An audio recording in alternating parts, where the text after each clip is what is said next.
Hi అందరికీ నమస్తే. Welcome to Magavas kitchen. ఇప్పుడు మనం మోతీచూర్ లడ్డు ఇంట్లోనే చాలా చక్కగా తయారు చేసుకుందాం.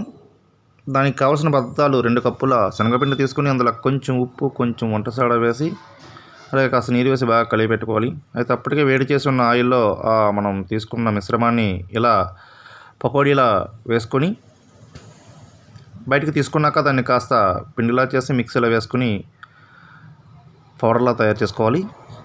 అయితే ఇప్పటికే మనం పాకాన్ని రెడీ చేసుకుంటున్నాం, పంచదార పాకాన్ని.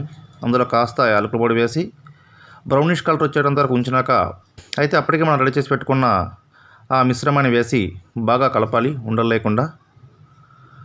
ఇలా కలుపుకున్నాక కాస్త రెడీ అయినాక కింద దించుకొని అందులో కొంచెం బాదం పిక్కలు, జీడిపప్పు ఇలాంటివి ఏమైనా వేసుకున్నట్టయితే కాస్త చూడడానికి తినడానికి కూడా చాలా బాగుంటుంది.